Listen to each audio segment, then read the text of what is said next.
ॐ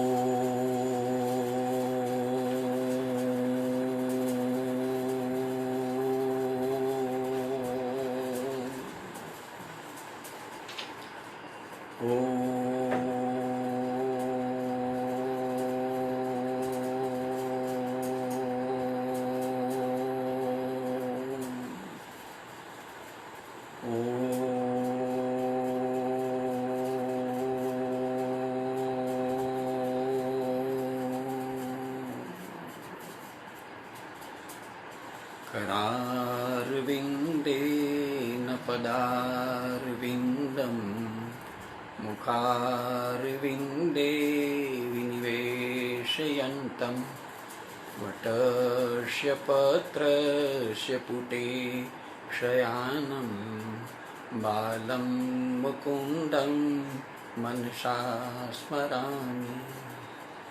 श्रीकृष्णं वन्दे जगद्गुरु। પ્રેમપુરી અધ્યાત્મ વિદ્યા ભવન એના સ્થાપક સ્વામી શ્રી પ્રેમપુરી મહારાજના ચરણોમાં આ ગીતા ચિંતનમાળા જેમણે સ્પોન્સર કરી છે તે દયા પરિવારના સૌ સદસ્યોના ચરણોમાં અને આપ સૌના ચરણોમાં અભિવાદન કરીને આજે આપણે આપણી ગીતા ચિંતન માળાની વ્યાખ્યાન માળા છે તેમાં આગળ આપણે ધપી રહ્યા છીએ।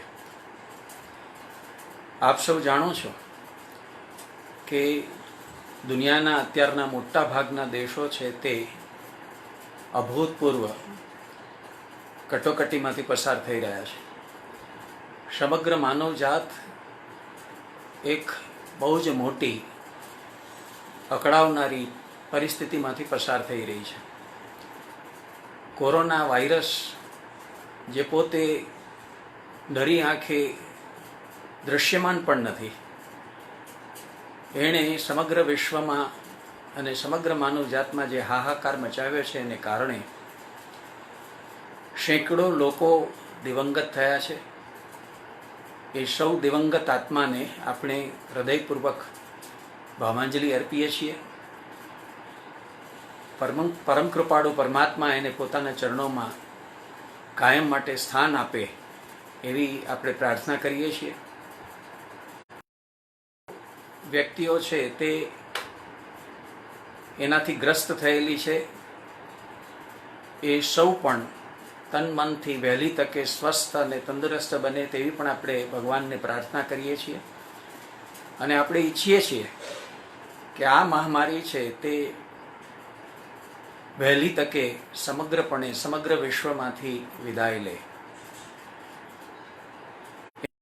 કે એની વિગતોમાં આપણે જવું નથી, આપણે આપણા વિષયની જ વાત કરવી છે અને એટલા માટે થઈને આજે આ વ્યાખ્યાન માળાનો આપણે આ વીજાણુ યંત્ર દ્વારા આરંભ કરી રહ્યા છીએ।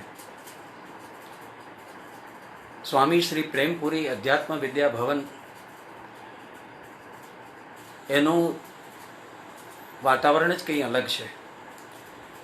ત્યાં દિવ્યતાના અને આધ્યાત્મિકતાના જે વાઇબ્રેશન્સ હોય છે, સ્વામીશ્રીની અને અનેક સંતો મહાત્માઓની ઉપસ્થિતિ અને એમના જે આશીર્વાદ હોય છે અને સામે રહેલા જે કોઈ સૌ પ્રબુદ્ધ શ્રોતાજનો હોય છે તેમની જે કંઈ ભાવ પરિસ્થિતિ હોય છે એનો અત્યારે આ સદંતર અભાવ છે। પણ આપણે તમે સૌ જાણો છો તેમ અત્યારે એકચ્યુઅલ કરતાં વર્ચ્યુઅલ વર્લ્ડમાં જીવી રહ્યા છીએ। ભલે અત્યારે અહીંયા અમદાવાદમાં બેઠા બેઠા મારી પાસે નથી તો પ્રેમપુરી અધ્યાત્મ વિદ્યા ભવન અને આશ્રમનું એ વાતાવરણ નથી, એ વ્યાસપીઠ, તેમ છતાં મન ચંગા તો કથરોટ મેં ગંગા એ ન્યાયે આપણે અત્યારે ઘરે બેસીને પણ આ જ વાત છે તે પ્રેમપુરીમાં જ આપણે સૌ શ્રોતા સમક્ષ અને સૌ પ્રબુદ્ધજનો સમક્ષ બેસીને વાત કરી રહ્યા છીએ એમ સમજીને આપણી આજની આ વ્યાખ્યાન માળાનો આરંભ કરી રહ્યા છીએ। આ વખતે આ વ્યાખ્યાનમાળાના જે પ્રેમપુરીના નિયમિત શ્રોતાઓ છે ઉપરાંત બીજા અનેક લોકો છે તે આ ફેસબુકના માધ્યમથી આની સાથે જોડાયા છે. બહુ સ્વાભાવિક છે કે 2017થી શરૂ થયેલી આ વિવેક ચૂડામણી વિષય ઉપરની વ્યાખ્યાનમાળા તેના શ્રવણનો લાભ એ લોકોને પ્રાપ્ત ન થયો હોય. પ્રથમ વખત જ આ લોકો છે તે આ વ્યાખ્યાનમાળામાં સામેલ થતા હોય ત્યારે એમને આ વ્યાખ્યાનમાળાનો અને એની સાથે આ વિષય વસ્તુનો જેની આપણે વાત કરવા જઈ રહ્યા છીએ તેનો પણ પરિચય મળી રહે એ ઈરાદે આજે આપણે થોડીક પ્રાથમિક ભૂમિકારૂપ વાત છે તે જોઈ લઈશું. સૌથી પહેલી અને મહત્વની વાત એ છે કે સમગ્ર દેશની અંદર પ્રેમપુરી અધ્યાત્મ વિદ્યા મંદિર એક એવું તીર્થ છે કે જ્યાં સવારના 6:30 થી મોડી રાતના 9:30 સુધી 3 બહુ જ મોટા એર કન્ડિશન હોલમાં યોગના, નેચરોપથીના, આયુર્વેદના, અધ્યાત્મના, સાહિત્યના, સંગીતના, મહિલા મંડળના, યુવક મંડળના, તબલાવાદનના, ભજન અને કીર્તનના, વ્યાખ્યાન અને પ્રવચનોના એમ અનેક કાર્યક્રમો છે તે સતત ચાલતા રહે છે. દેશમાં કદાચ આ પ્રકારનું બીજું કોઈ આવું અધ્યાત્મ મંદિર નહીં હોય. ત્યાં અનેક લોકોએ પોતાના પ્રિયજનોની સ્મૃતિમાં કોર્પસ ફંડ આપીને અનેક પ્રકારની વ્યાખ્યાનમાળાઓ છે તેનું આયોજન છે તે વર્ષોથી ગોઠવેલું છે. આ ગીતા ચિંતન માળાના ઉપક્રમે આજે આપણે જે વાત કરી રહ્યા છીએ તે ગીતા ચિંતન માળા એને માટેનું એક બહુ જ ઉદાર અનુદાન શ્રી કૃષ્ણકાંત દયા પરિવારે આપેલું છે. આ પ્રેમપુરી આશ્રમમાં વર્ષના 365 દિવસમાંથી 360 દિવસ સુધી નિયમિતપણે વેદાંતના અને આપણા શાસ્ત્રોના ગ્રંથોનો સ્વાધ્યાય અને એમના વિશેના પ્રવચનો થાય એ માટે એમણે બહુ જ ઉમદા રકમનું અનુદાન આપેલું છે. એમના માતુશ્રી, પિતાશ્રી અને એમના વડીલ બંધુની સ્મૃતિમાં એ ત્રણેય વડીલોને આપણા સૌ વતી અને મારા વતી ભાવાંજલિ અર્પી અને આજે આપણે આ ગીતા ચિંતન માળામાં 2017ની સાલથી શરૂ થયેલા શંકરાચાર્ય મહારાજના વિવેક ચૂડામણી નામના આ ગ્રંથ છે તેનો આપણે પહેલાં પ્રાથમિક પરિચય લઈ લઈએ, કેમ કે જે નવા શ્રોતાઓ જોડાયા છે તેમને એના વિષય વસ્તુનો પૂરેપૂરો ખ્યાલ આવી જાય.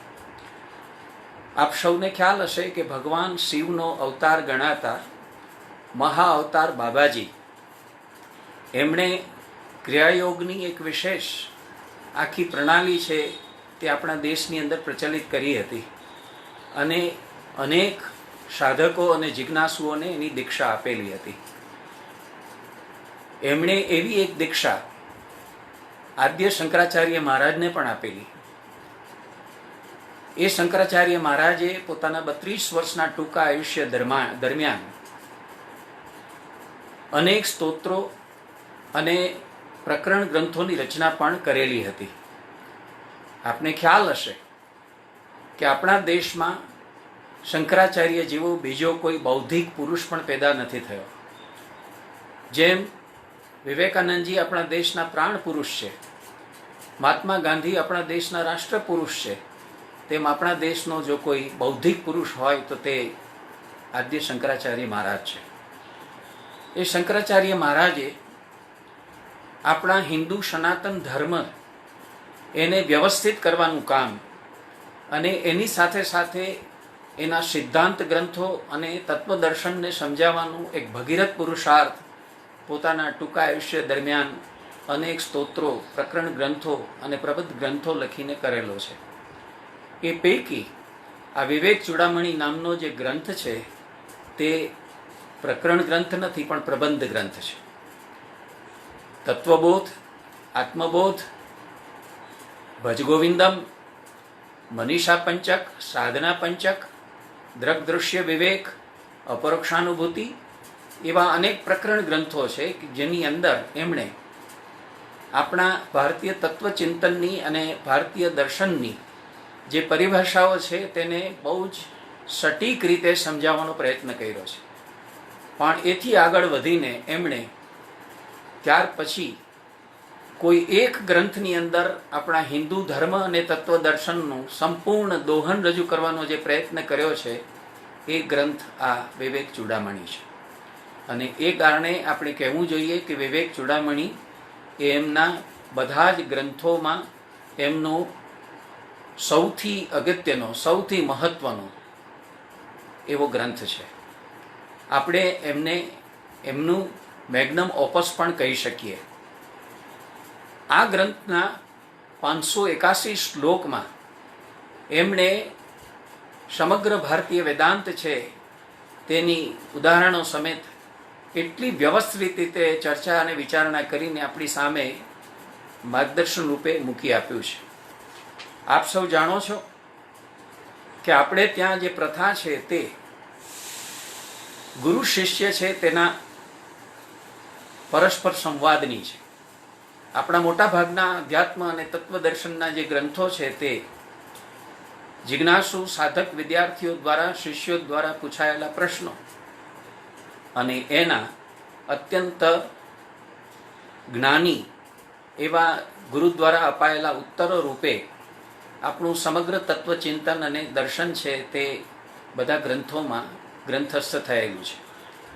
આ ગ્રંથની પણ રચના એ જ ઢબ મુજબ થયેલી છે અને એટલે આપ જોઈ શકશો કે આ ગ્રંથની અંદર આપણા વતી, આપણું મુખ બનીને એક શિષ્ય જે પાયાના પ્રશ્નો પૂછે છે તેના ઉત્તર રૂપે શંકરાચાર્ય મહારાજ જે ઉત્તરો આપે છે અને ઉપદેશ આપે છે એના વડે આ આખી તત્વચર્ચા આપણી પાસે રજૂ થાય છે.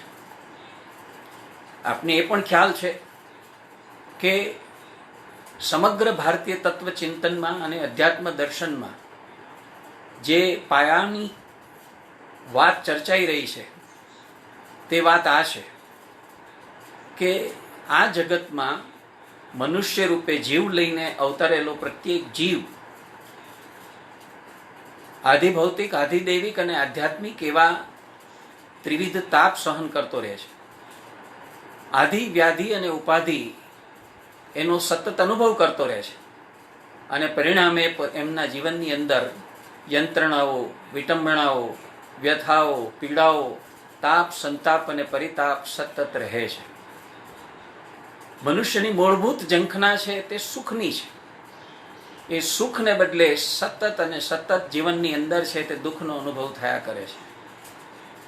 તો આ દુઃખ અને તાપનું નિવારણ કેવી રીતે થઈ શકે અને પરમ સુખનો અનુભવ કેવી રીતે થઈ શકે તેનું માર્ગદર્શન આપણા તમામ તત્વદર્શનના અને અધ્યાત્મના ગ્રંથો આપણને આપી રહ્યા છે. આ ગ્રંથનું પ્રતિપાદન પણ એ જ વિષયનું છે. પરંતુ એની અંદર એક બહુ સમર્થ શિક્ષકની માફક આદિ શંકરાચાર્ય મહારાજે આખા વિષયને સાંગોપાંગ અને અશેષ રૂપે છણી નાખ્યો છે.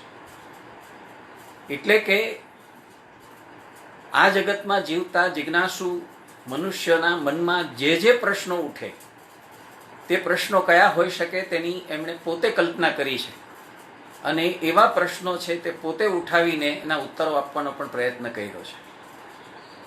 અને એ પ્રયત્નની અંદર એમણે જે સૌથી મોટી વાત કરી છે તે આ કરી છે કે મનુષ્ય એણે પોતે પુરુષાર્થ કરવો પડે તો એ પુરુષાર્થનું સ્વરૂપ અને એની પ્રક્રિયા કેવા હોઈ શકે અને એને પરિણામે એને શું પ્રાપ્ત થાય. તો આ વાત સમજાવતા એમણે મૂળભૂત રીતે એક વાત છે તે આખી પાયામાંથી ઉપાડી છે. આ લક્ષ 84ના ફેરામાં મનુષ્ય અવતાર મળવો, અધ્યાત્મની જિજ્ઞાસા એ મનુષ્યને જાગવી અને એને માર્ગદર્શન આપે તેવા ગુરુની એમને ઉપલબ્ધિ થવી, આ ત્રણેય વસ્તુ આ જગતની અંદર દુર્લભ છે.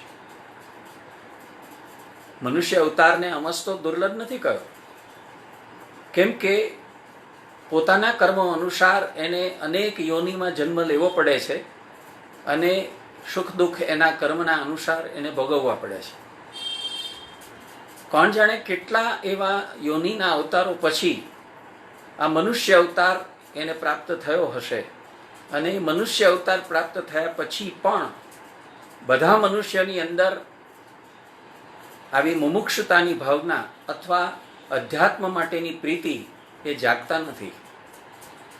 જેટલી ભૌતિક પ્રીતિ હોય છે, જેટલી સાંસારિક વાસનાઓની પ્રીતિ હોય છે, એટલી એમને માટે અધ્યાત્મ પ્રીતિ કદાચ નથી પણ હોતી. તો એવા સંજોગોની અંદર એવી અધ્યાત્મ પ્રીતિ જેમને પ્રાપ્ત થઈ હોય, એવો મુમુક્ષુ ભાવ જેમને મળ્યો હોય, તેવા લોકો પણ દુર્લભ હોય છે.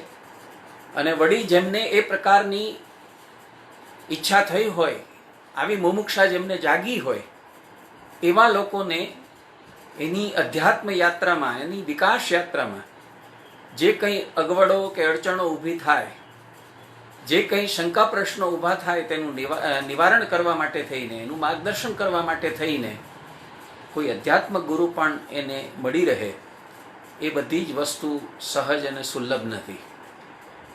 અને એટલા માટે થઈને ત્યાંથી આ ગ્રંથનો એ આરંભ કરે છે. એ ગ્રંથનો ત્યાંથી આરંભ કરીને મૂળભૂત સવાલ એ ઉઠાવે છે કે આવો અવસર વારે વારે ન મળે, અને એટલે આ સંસારમાં મનુષ્ય અવતાર લઈને અવતરેલા પ્રત્યેક જીવે આ વસ્તુ સમજી લેવી પડે કે જ્યારથી એનો જન્મ થાય છે ત્યારથી જ મૃત્યુના ફોતરામાં એના જીવનો દાણો છે તે પોષાતો હોય છે. હર ક્ષણ કાળ તરફ એની ગતિ છે તે આગળ અને આગળ ધપતી હોય છે. કાળ તરફ જ આપણે છે તે ધીરે ધીરે ધકેલાતા હોઈએ છીએ. અને આપણે એ પણ જાણતા નથી હોતા કે આપણું આયુષ્ય કેટલું છે, કાળનો કેટલો ખંડ આપણને જીવવા માટે પ્રાપ્ત થયો છે. તો એવી ક્ષણે જાગૃત થઈ જવું બહુ પાયાની જરૂરિયાત છે.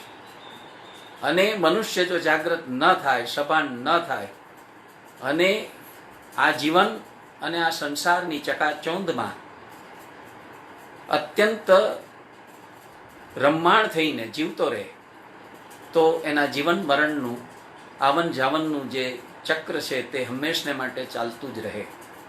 એટલે પુનરપી જનનમ પુનરપી મરણમ પુનરપી માતૃ જઠરે શયનમ, એવી એક પરિસ્થિતિ છે તેને માટે કાયમ માટે રહેવાની.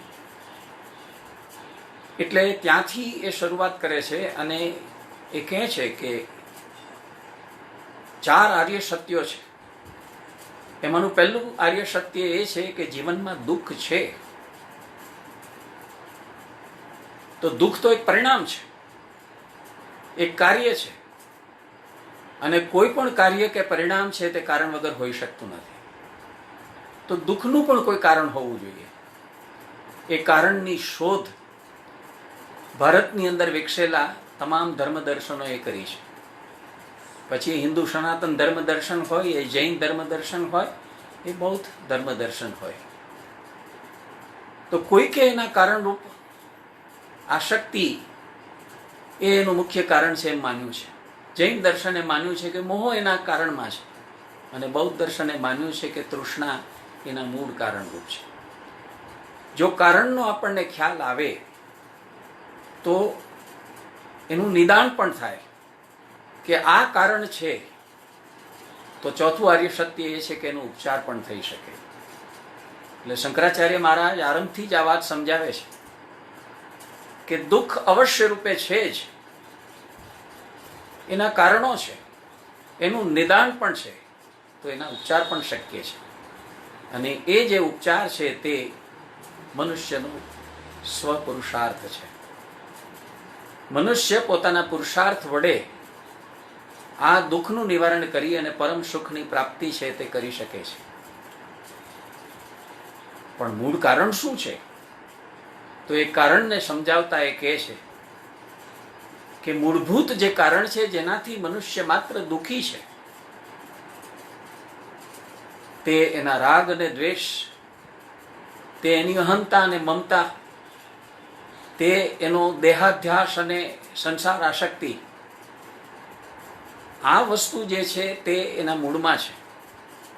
અને એ જે મૂળમાં છે તે મૂળમાંથી એનો નાશ કરવો પડે.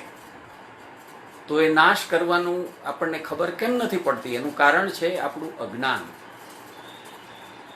મનુષ્યના દુઃખનું જે મૂળ કારણ છે તે અજ્ઞાન છે, એમ શંકરાચાર્ય મહારાજ પોતાના બધા જ ગ્રંથોની અંદર ધરબીને ઠસાવીને આપણને કહે છે. આ અજ્ઞાન, અવિદ્યા અને માયા, તેને કારણે આપણી અંદર મળ, વિક્ષેપ અને આવરણ એવા 3 સંજોગોનું નિર્માણ થાય છે.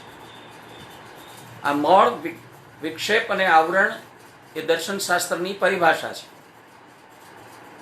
પાછલા અનેક જન્મો, એની વાસનાઓનો જે જથ્થો ભેગો થાય તે મળરૂપ છે. એને પરિણામે આપણી જે વૃત્તિઓ જાગે અને આપણે એનાથી દોરવાઈએ તે વિક્ષેપકારી છે. અને આ માયાના જે પડળો ચડે છે આપણી સમજ ઉપર અને આપણી દૃષ્ટિ ઉપર, તે આવરણરૂપ બને છે. તો આ મળ, વિક્ષેપ અને આવરણના મૂળમાં તમે જોવા જાઓ તો આ અવિદ્યા, અજ્ઞાન અને માયા તે રહેલા છે. તો આ અજ્ઞાનનું, અવિદ્યાનું અને માયાનું જો આપણે નિવારણ કરીએ તો આપણે દુઃખમાંથી નિવૃત્તિ પામી શકીએ. પણ એ ક્યારે શક્ય બને? જ્યારે આપણે પાયાની વાત સમજીએ. અને પાયાની વાત આ છે કે આપણું અજ્ઞાન શરૂ ત્યાંથી થયું છે કે હું દેહ છું, મારી પાસે ઇન્દ્રિયો છે, મારી પાસે મન, બુદ્ધિ, ચિત્ત અને અહંકાર જેવા સાધનો છે.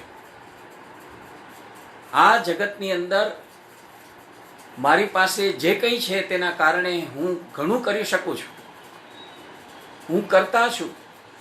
અને હું જે કંઈ કર્મો કરું છું કે ક્રિયાઓ કરું છું તેનો ભોગતા પણ હું છું, તેનું ફળ પણ મને મળવું જોઈએ.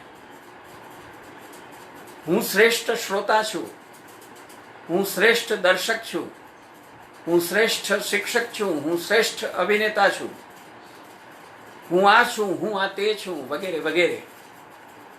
પોતાના નામ અને રૂપની, પોતાના કુળ અને ગોત્રની, અને એની સાથે સાથે પોતાના અનેક પ્રકારના અભિનિવેશોની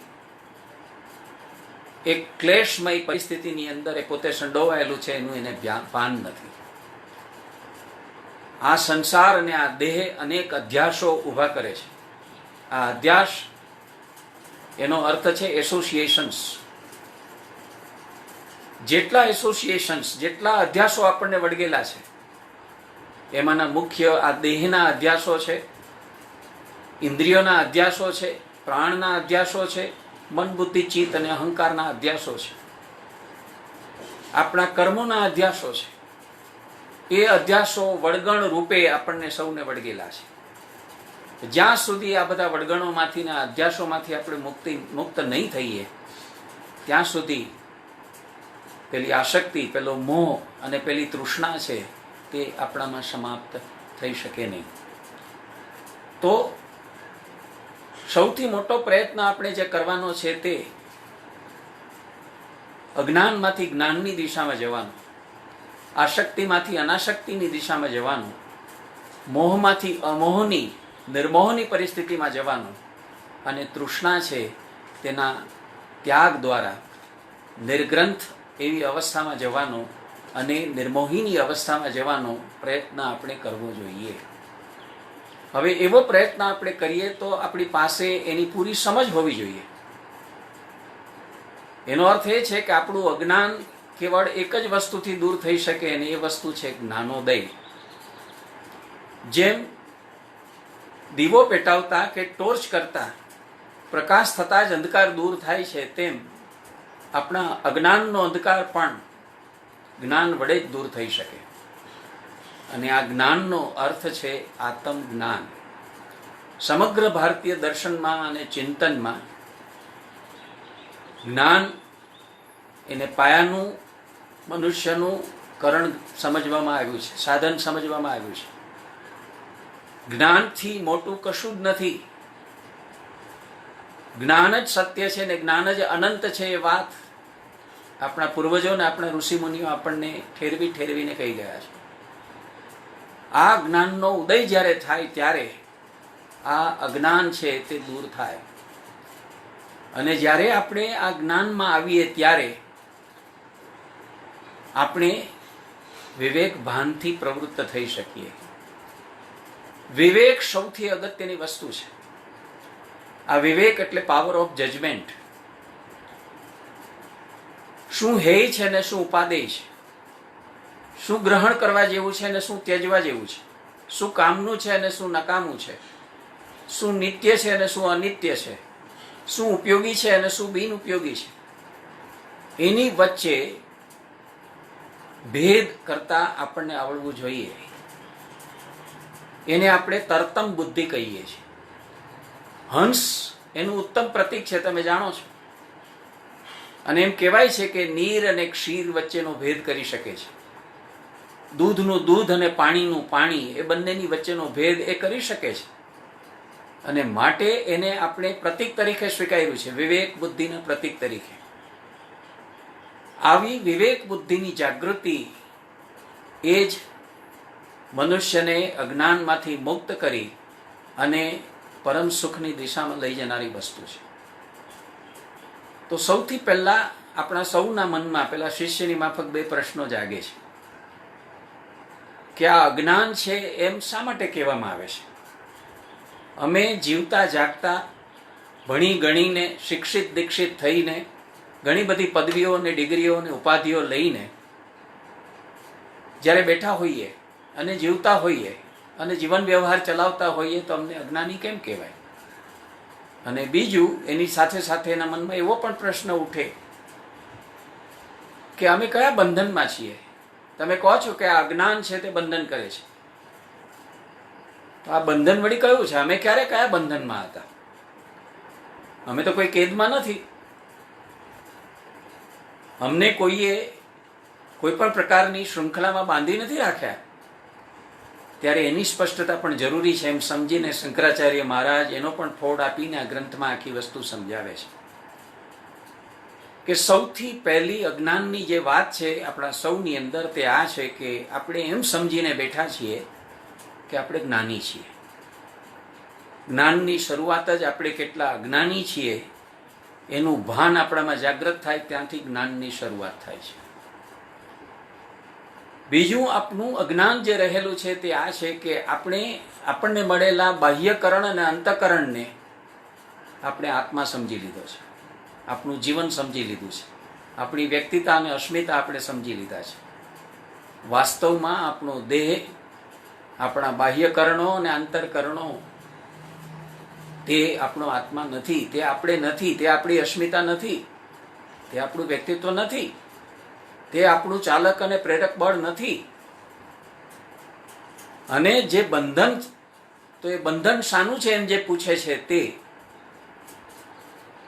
એ સમજાવે છે કે આપણને બંધન આપણા દેહનું પણ છે, આપણી ઇન્દ્રિયોનું પણ છે, આપણા મન, બુદ્ધિ, ચિત્ત અને અહંકારનું પણ છે, અને આપણા અધ્યાસોનું બંધન છે, આપણા પરિમાણોનું બંધન છે, દેશ અને કાળનું બંધન છે, પ્રતીતિઓનું બંધન છે. આપણને ખબર નથી એવી અનેક પ્રકારની શૃંખલાઓ આપણને બંધાયેલી છે. કંઈ નહીં તો એક સાદી વાત સમજો કે જન્મતાની સાથે આપણે કેટલા બધા સંબંધો અને વ્યવહારોના જાળામાં ફસાતા જઈએ છીએ. કોકના પુત્ર, કોકની પુત્રી, કોકના ભાઈ, કોકના બેન બની જઈએ છીએ, કોકના કાકા, કોકના મામા. અને એમ જીવનમાં સંબંધોની એક આખી હારમાળા છે તેનું એક જાડું રચાય છે. અને જીવતા જીવતા એવું બીજું જાડું આપણું જે રચાય છે તે વ્યવહારોનું જાડું છે. તો આ કરોડિયો જેમ પોતાની લાળમાંથી પોતાનું જાડું છે એ પ્રસારે છે અને એની અંદર જેમ બંધાઈને જીવે છે તેમ આપણે પણ આવા સંબંધોના અને વ્યવહારના જાડા ઊભા કરી એની અંદર કેદ થઈને આપણું જીવન છે તે જીવી રહ્યા છીએ. આપણા કરતાં કરોડિયાની તો એક વિશેષતા છે સંસ્કૃતમાં એને માટેનો શબ્દ છે ઉર્ણનાભ. આ ઉર્ણનાભની વ્યવસ્થા એ છે કે એ પોતાની લાળમાંથી જાડું બનાવી પણ શકે છે અને પાછું પોતે ઊભું કરેલું જાડું પાછું એ પોતે ગળી પણ જઈ શકે છે. મનુષ્યની તો આ મર્યાદા છે કે પોતે ઊભું કરેલું આ સંબંધોનું, વ્યવહારોનું, અધ્યાસોનું, અશક્તિઓનું જાડું એને એ પોતે ગળી નથી જઈ શકતો, એને વિદારી નથી શકતો. એને માત્ર ને માત્ર વિદારી શકાય જ્ઞાનથી. અને એટલા માટે આપણા પૂર્વજોએ આપણને સૂત્ર આપીને જણાવ્યું હતું, સા વિદ્યા યા વિમુક્તયે.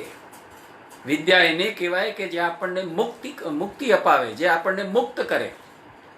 ઘણી બધી શાળાઓમાં આ મોટો રૂપે આ એક સૂત્ર રૂપે સ્વીકારેલું હોય છે, પણ ત્યારે કોઈ એના ઉપર ધ્યાન આપીને વિચાર કરતું નથી કે આપણે કયા બંધનમાં છીએ કે જેને કારણે આપણે મુક્ત થવું જરૂરી છે. એવી કઈ વિદ્યાઓ છે કે જેના વડે છે તે આપણે સાચા અર્થમાં મુક્ત થઈ શકીએ. તો શંકરાચાર્ય મહારાજ પોતાના તમામ ગ્રંથો દ્વારા ભારતીય તત્વચિંતને મુક્તિના જે કંઈ સાધનો અને મુક્તિના જે કંઈ વાહનો છે, એના જે ટૂલ્સ છે, એની જે ચર્ચા કરી છે તે ચર્ચા વિશદ રૂપે આ ગ્રંથની અંદર પણ રહેલી છે. ક્યારે માણસ જીવન મુક્ત કે વિદેહ મુક્ત થઈ શકે, અને આ જીવન મુક્તિ કે વિદેહ મુક્તિ એટલે શું, આ બધી જ વાત વિગતે એમણે સમજાવી છે. પણ એ સમજાવતા પહેલા શા માટે આપણે આ દેહને અને આ સંસારને અધ્યાસ કહીએ છીએ, આવરણ કહીએ છીએ, બંધન કહીએ છીએ, વાત સમજાવવા માટે થઈને એની સંપૂર્ણ વિગતમાં એ ઉતર્યા છે.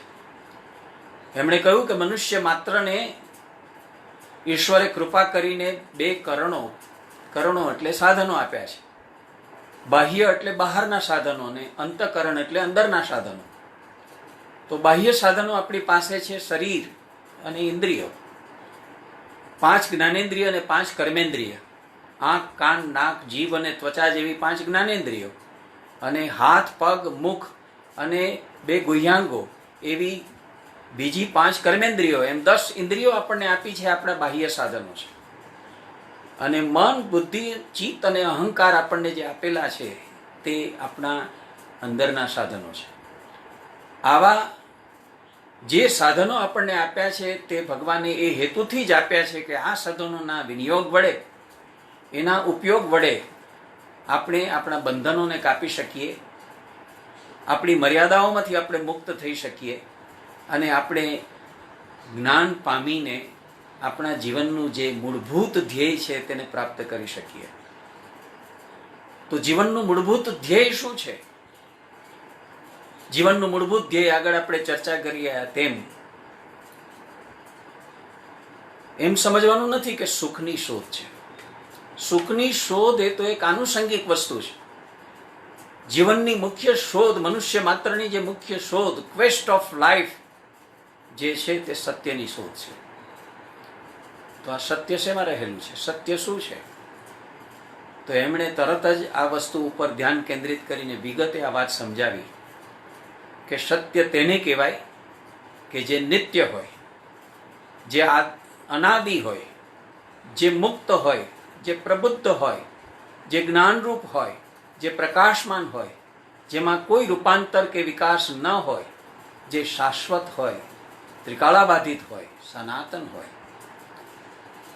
હવે આ કસોટીએ જ્યારે આપણે વિચારીએ છીએ ત્યારે આપણને ખ્યાલ આવે છે કે ન તો આપણો સંસાર, ન તો આપણું જીવન, કે ન તો આપણું જગત, ન તો આપણો દેહ આ રીતે નથી નિત્ય, નથી મુક્ત, નથી પ્રબુદ્ધ, નથી શાશ્વત.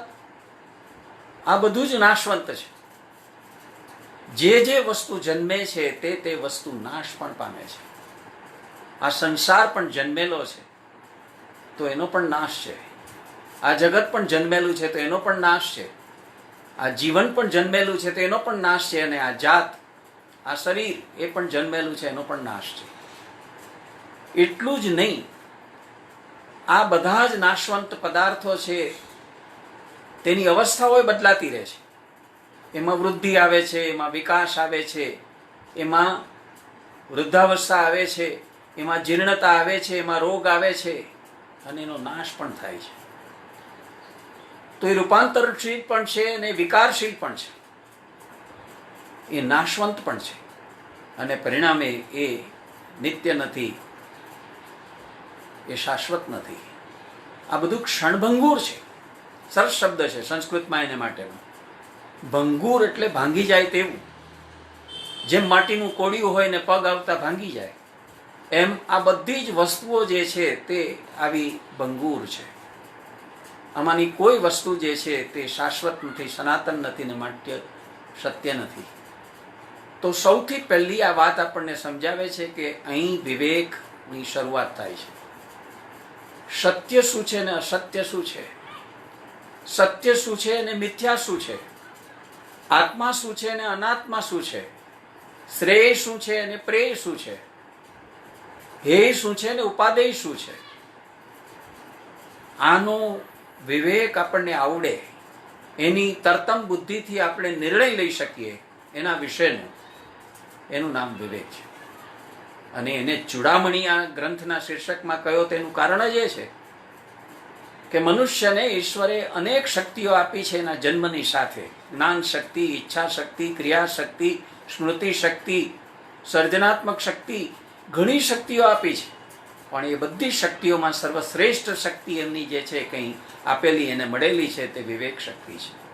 અને માણસ કોણ જાણે કેમ પોતાની આ વિવેક શક્તિનો જ ઉપયોગ છે તે ઓછામાં ઓછો કરે છે. આ વિવેક કરવો અને વિવેક દ્વારા સંકલ્પબદ્ધ થઈને પુરુષાર્થ કરી અને પોતે સત્યને પામવું, સત્યને શોધવું, એ મનુષ્યના જીવનનું મુખ્ય ધ્યેય છે. આ ધ્યેય પ્રાપ્ત કરવા માટે થઈને મનુષ્યે આટલી વસ્તુ સમજી લેવી પડશે અને પોતાની જાતને તૈયાર કરવી પડશે. જેમ કોઈ સ્કૂલ કે કોલેજમાં એડમિશન લેવા માટે પણ આપણી પાસે કેટલાક ક્વોલિફિકેશન્સ જરૂરી હોય છે. એમને આપણને કોઈ મેડિકલ એજ્યુકેશનમાં કે એન્જિનિયરિંગ એજ્યુકેશનમાં કે મેનેજમેન્ટના એજ્યુકેશનમાં પ્રવેશ નથી આપતું. એને માટેની મિનિમમ રિક્વાયરમેન્ટ હોય છે, જરૂરિયાતો હોય છે. જો એ રિક્વાયરમેન્ટ, જો એ બધી જ વસ્તુ આપણે ફૂલફિલ કરતા હોઈએ તો જ આપણને એડમિશન પ્રાપ્ત થાય છે. તેમ જેમને આ સત્ય પામવું છે, અલ્ટિમેટ ટ્રુથ, અંતિમ સત્ય, આત્યંતિક સત્ય જેમને પામવું છે, એને ઓળખવું છે, એને સમજાવવું છે અને એને પ્રાપ્ત પણ કરવું છે, તો એને પણ પોતાને કેટલીક લાયકાતો કેળવવી પડશે. એવી લાયકાતની ચર્ચા કરતા એ સમજાવે છે કે એણે 4 વસ્તુ છે તે બરાબર ધ્યાનમાં રાખવી પડશે. એની પાસે વિવેક હોવો જોઈશે, એની પાસે વૈરાગ્ય ભાવ હોવો જોઈશે, એની પાસે જે સડ મિત્રો છે તેનું જ્ઞાન હોવું જોઈશે અને એની અંદર મુમુક્ષુતાની ભાવના હોવી જોઈશે. આ 4ને એમણે સાધન ચતુષ્ટય કયા છે. 4 પ્રકારના આપણી પાસે આ સાધનો છે સત્ય સુધી પહોંચવાના, અને 4 પ્રકારના આપણી પાસે રાજમાર્ગો છે, હાઈવેઝ છે. જેમ આપણે મુંબઈ સેન્ટ્રલ સ્ટેશને પહોંચવું હોય કે અમદાવાદના રેલવે સ્ટેશને પહોંચવું હોય તો જુદા જુદા રસ્તેથી જઈ શકાય છે. તમે પેડર રોડથી પણ જાઓ અથવા તમે ગિરગામના રોડથી પણ તમે જાઓ, તમે એથી પણ ફરીને ઘૂમીને જાઓ, શક્ય છે. એમ ઈશ્વરને પામવા માટેના 4 આ સત્ય છે તે ઈશ્વર છે અને પરમાત્મા છે, પરબ્રહ્મ છે. એ પરબ્રહ્મને પામવા માટેના 4 જે રાજમાર્ગો છે તે છે કર્મ માર્ગ, જ્ઞાન માર્ગ, ભક્તિ માર્ગ અને યોગ માર્ગ. તમારી રુચિ તમે ઓળખો, તમારી શક્તિ તમે સમજો અને તમારું ટ્યુનિંગ જેની સાથે થતું હોય તે માર્ગે તમે આગળ વધી શકો, તમારી સાધનાને વિકસાવી શકો અને તમે તમારું ધ્યેય છે તે પ્રાપ્ત કરી શકો. આ વાત પાયાની એટલા માટે છે કે મનુષ્ય તરીકે માની કુખેથી જ્યારે આપણે જન્મીએ છીએ ત્યારે આપણે બાયોલોજિકલ બિઈંગ હોઈએ છીએ, હ્યુમન બિઈંગ હોતા નથી. એક માંસના લોચા જેવા, પશુ પંખી જેવા, પ્રાણી જેવા, માંસના લોચા જેવા આપણે હોઈએ છીએ. બાયોલોજિકલ બિઈંગ, જૈવિક અસ્તિત્વ આપણું હોય છે, માનવીય અસ્તિત્વ હોતું નથી. બાયોલોજિકલ બિઈંગમાંથી હ્યુમન બિઈંગ બનવા માટે થઈને આપણે સાધના કરવી પડે છે જીવનમાં, અને એટલે જ જીવનને સાધના કહે છે. જીવનનું બીજું નામ સાધના છે. આ જીવનમાં આપણે બે પ્રકારની સાધનાઓ કરીએ છીએ. એક વિદ્યા સાધના કરીએ છીએ, જેમાં આપણને વિદ્યાના આપણા ગુરુ છે તે સહાય કરે છે, અને બીજી અધ્યાત્મ સાધના આપણે કરીએ છીએ, જેમાં અધ્યાત્મ ગુરુ આપણને સહાય કરે છે. વિદ્યા સાધના 5 વર્ષની ઉંમરથી શરૂ કરી 25 વર્ષ સુધી આપણે કરીએ છીએ. એ કોઈ ખર્ચ નથી.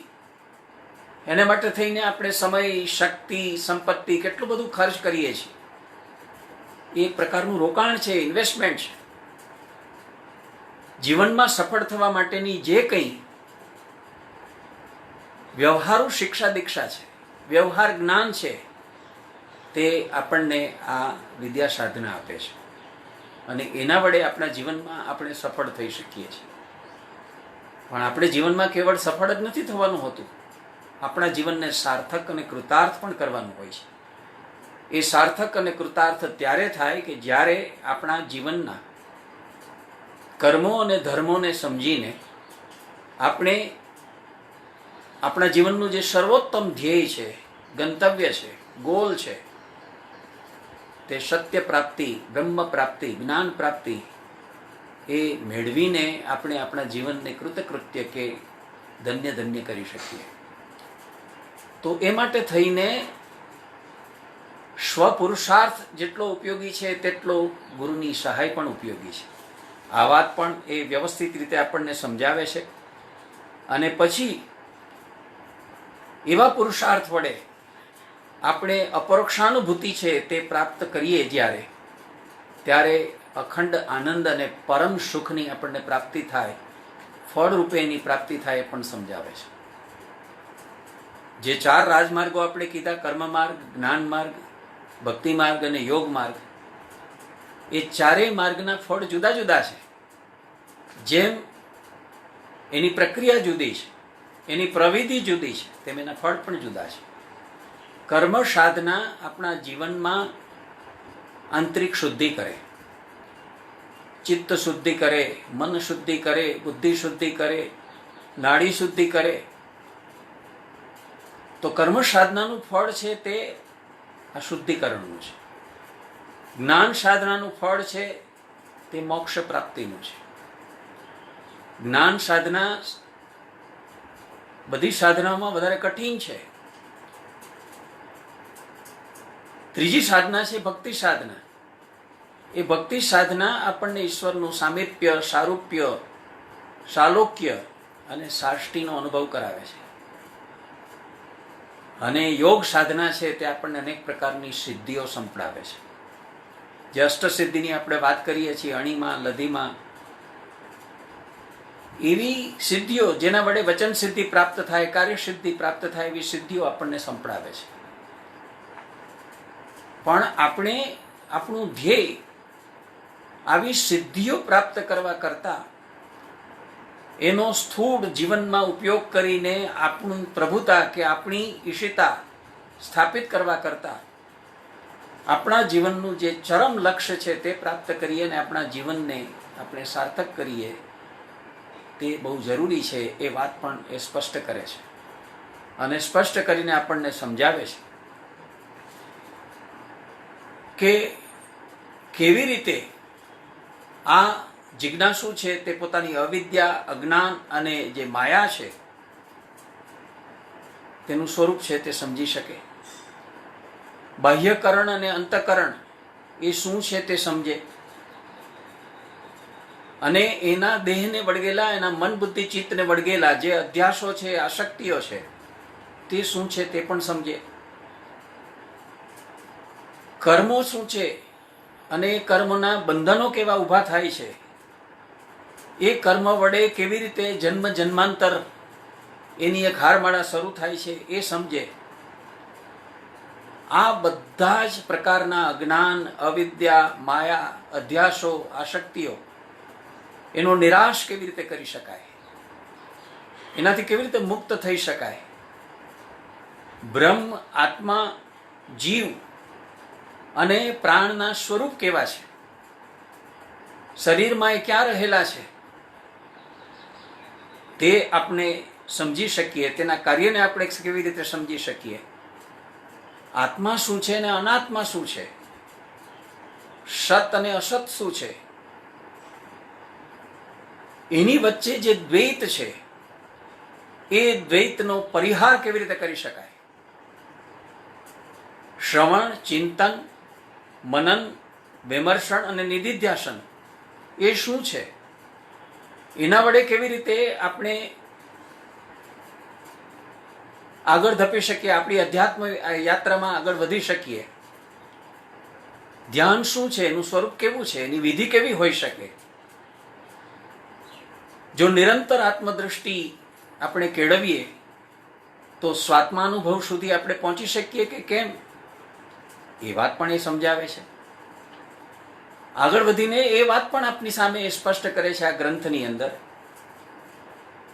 કે કર્મ અને પ્રારબ્ધ એની શૃંખલા તો સૌને વળગેલી જ છે. કર્મો બંધનો ઊભા કરે છે અને એ કર્મની વાસનાઓ ફરીથી પુનર્જન્મ કોઈને કોઈ રૂપે આપણને આપે છે.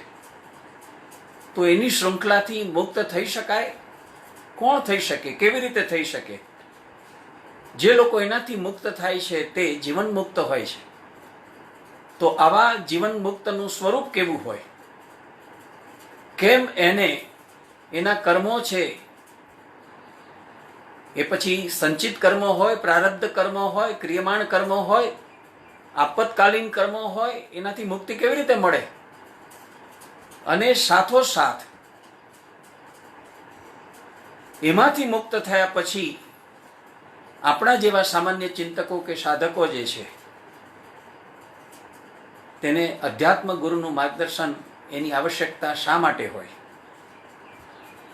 આપણે જો આવા અધ્યાત્મ ગુરુને શોધીને એમના શરણે જઈને પ્રપત્તિ ભાવથી શરણાગત સ્વીકારીને પોતાનો આધ્યાત્મિક વિકાસ સાધવાનો જો પુરુષાર્થ કરે તો કઈ રીતે પોતાની આધ્યાત્મિક વિકાસ યાત્રામાં એ આગળ ધપી શકે અને સ્વરૂપ સાથે પોતાનું અનુસંધાન છે તે સાધીને આત્મસિદ્ધિ પ્રાપ્ત કરી શકે, એ આખી પ્રક્રિયા, એનું સ્વરૂપ, એની પ્રક્રિયા અને એની પ્રવિધિ પણ આપણને શંકરાચાર્ય મહારાજ આ ગ્રંથમાં સમજાવે છે.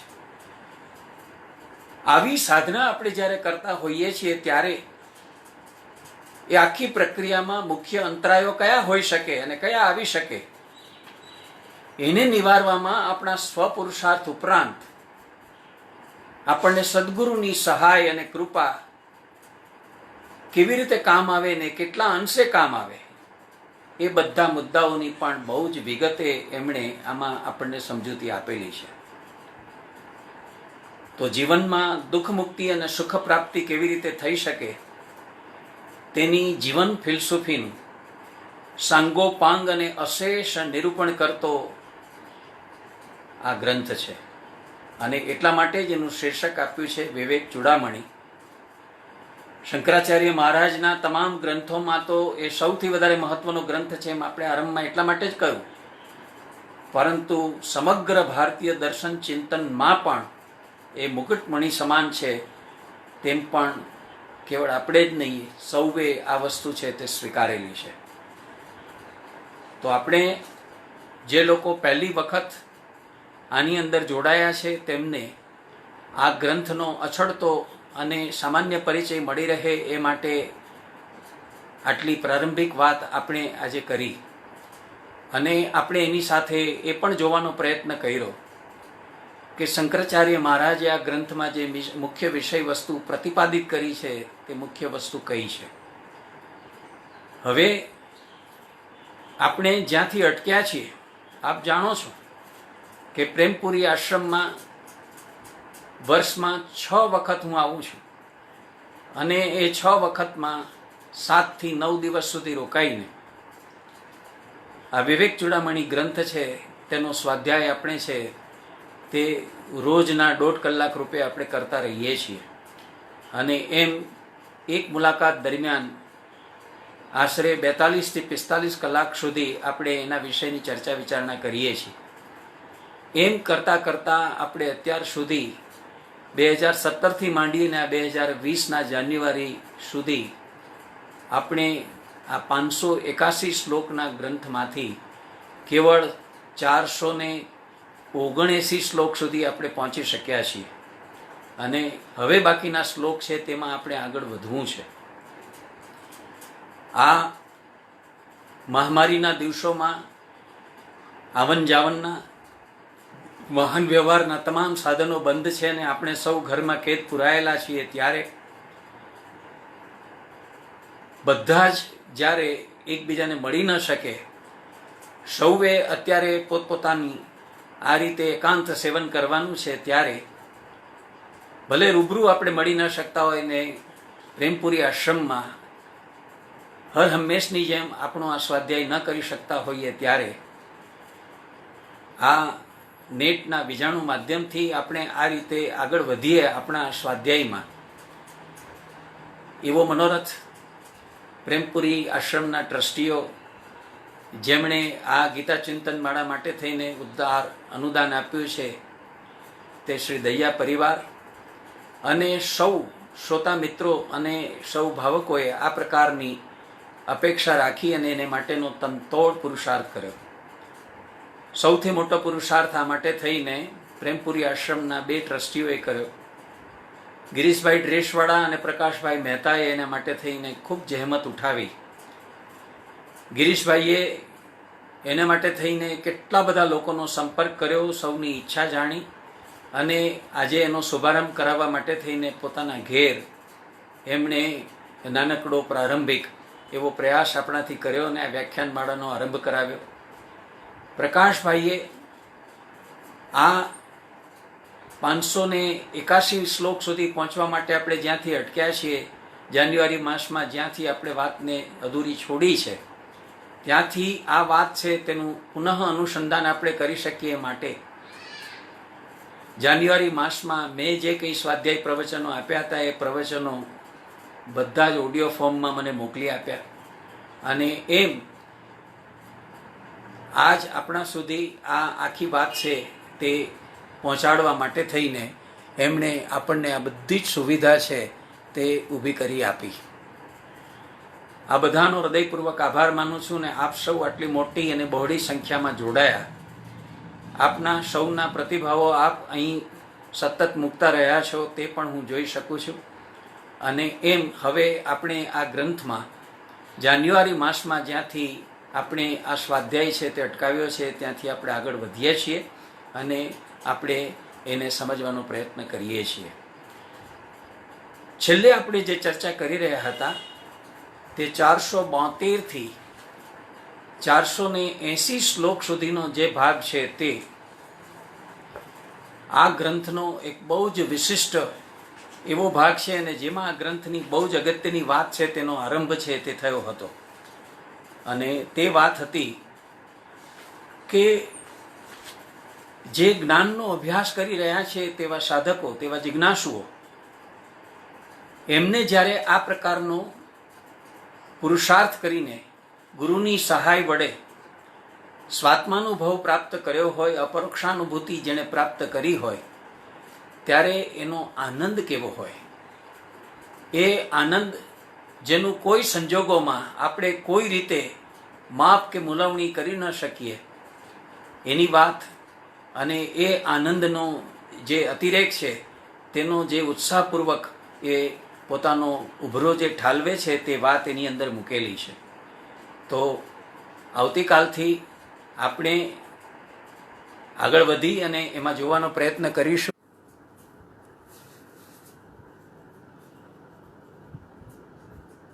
ભાઈ, ઓ ભાઈ, કલાક થઈ ગઈ? કલાક થઈ ગઈ? અચ્છા, ઓટોમેટિક આ બંધ થઈ ગયું. નરેન્દ્રભાઈનો ફોન આવ્યો ને.